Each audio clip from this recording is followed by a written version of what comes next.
جو بھی بندہ شیعہ ہونا چاہے اسے منواتا ہے صرف حق زہرا۔ میں نے اکثر نئے شیعہ ہوئے بندوں سے پوچھا کیوں شیعہ ہوئے، وہ کہتے ہیں شیعہ کر گیا ہمیں رسول کی بیٹی کا حق۔ آج بھی سچ اور جھوٹ کی پہچان ہی حق زہرا سے ہوتی ہے۔ قبلہ مبلغ اعظم مولا اسماعیل کہا کرتے تھے شیعو اپنے بچوں کو دو چیزیں رٹا دو، ایک غدیر اور ایک فدق، یہ رٹا دو اپنے بچوں کو، گھر گھر میں مناظر پیدا ہو جائے گا اگر یہ چیزیں اپنے بچوں کو یاد کروا دو گے۔ مبلغ اعظم قبلہ مولانا اسماعیل صاحب نے کہ پنڈی بھٹیا کے قریب مناظرہ تھا۔ بسم اللہ جی۔ نعرہ تکبیر، نعرہ رسالت، نعرہ حیدری، حسینیت زندہ حسینیت، زندہ یزیدیت مردہ یزیدیت، مردہ۔ پاک مخدومت صلوات۔ اللہم صلی علی محمد۔ قبلہ مبلغ اعظم پنڈی بھٹیا کے قریب مناظرہ کرنے ہے۔ مناظرے کا جج ایک اہل سنت زمیندار تھا، نام اس کا چودھری عاشق تھا۔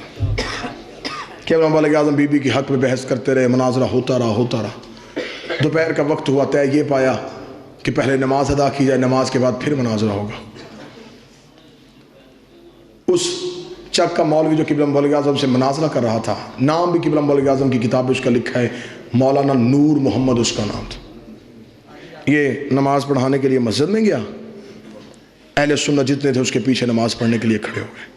وہ جو چودھری عاشق، وہ کتاب اس نے کوئی بھی نہیں پڑھی تھی، لیکن عقل کتابوں کی میراث نہیں ہوتی، دانش مندی جو ہے یہ ڈگریوں سے نہیں ملتی۔ چودھری عاشق مولوی کے پیچھے نماز پڑھنی شروع کی، نماز ختم ہوئی، اسے نمازیوں سے کہا مسجد سے باہر جاؤ، میں نے مولوی صاحب سے اکیلے کوئی بات کرنی ہے۔ سارے نمازی مسجد سے گئے، اس نے مسجد کی دروازے کی کنڈی لگائی، مولوی صاحب کے سامنے آ کے بیٹھ گیا۔ اس نے کہا مولوی دیکھ، تیرے اور میرے سوا اللہ کے گھر میں کوئی نہیں بیٹھا، باوضو ہیں، نماز پڑھی ہم نے۔ اتنے دنوں سے ہمارے گاؤں میں بحث چل رہی تھی، شیعہ کہتے تھے رسول کی بیٹی دربار میں گئی اور واپس آئی ہے خالی، تم کہتے تھے نہیں یہ شیعہ غلط کہتے۔ انہوں نے بلا لیا اپنا مولوی، وہ بیٹھا ہے باہر کتابیں لے کے، صبح سے بحث ہو رہی ہے۔ میں جٹ زمیندار بندہ ہوں، مجھے کتابوں کا نہیں پتا، مجھے نہیں پتا کس نے تاریخ میں کیا لکھا ہے، مجھے صرف اتنا بتا بیٹی رسول کی دربار گئی تھی، بس مجھے اتنا بتا دے۔ اب دیکھنا کیسے بلایا ہے مخدومہ نے، اس کا مجھے صرف اتنا بتا بیٹی رسول کی دربار گئی تھی۔ مولوی کا چاچا عاشق بی بی کا حق بنتا نہیں تھا، اس نے کہا حق چھوڑ، بنتا تھا یا نہیں بنتا تھا، اتنا بتا گئی تھی؟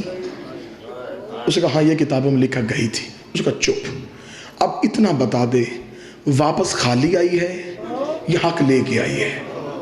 اس نے کہا چاچا عاشق میں کتابوں سے ثابت کروں گا بی بی کا حق نہیں بنتا تھا۔ اس نے کہا میں نہیں پوچھ رہا بنتا تھا یا نہیں بنتا تھا، نہیں بنتا تھا، اتنا بتا واپس خالی آئی ہے؟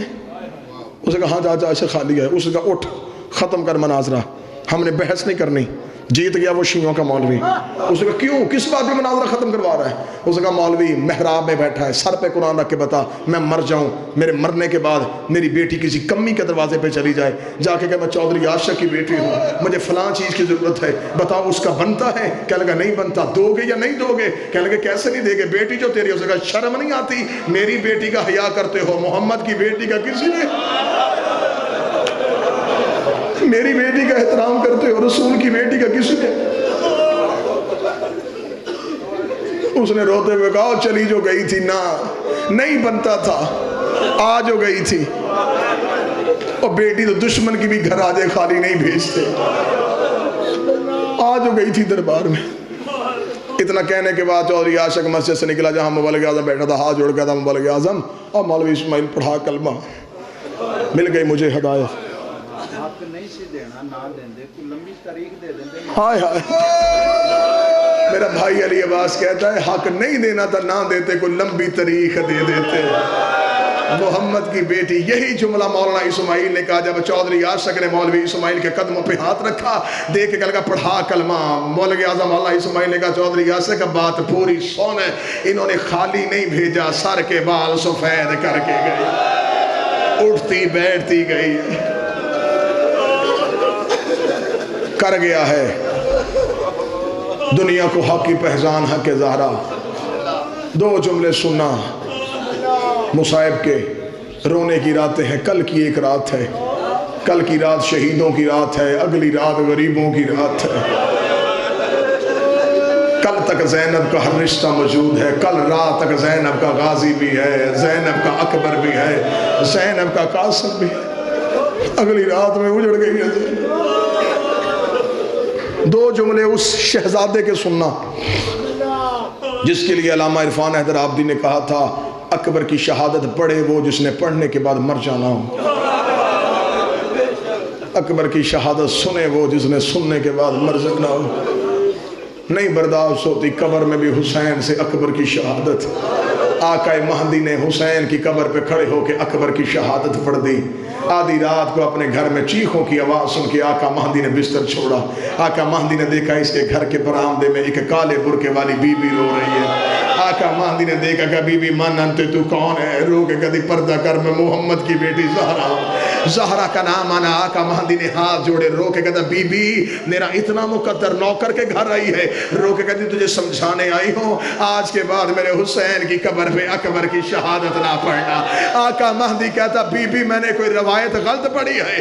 رو کہتی تو نے روایت غلط نہیں پڑھی. جب سے تو اکبر کی شہادت پڑھ کے آیا ہے میں کبھی کربلا میں حسین چپ کرواتی ہو، کبھی شام میں زینب چپ کرواتی ہو. قبر میں میرا حسین رو رہا ہے، شام میں میری زینب رو رہی. اکبر کی شہادت پہ کربلا میں بیویوں نے پتھروں کا ماتم کیا ہے. آقا دربندی نے کہا پتھروں کا ماتم کیا ہے. اکبر کی شہادت پہ جب اکبر کا گھوڑا خیام سے نکلا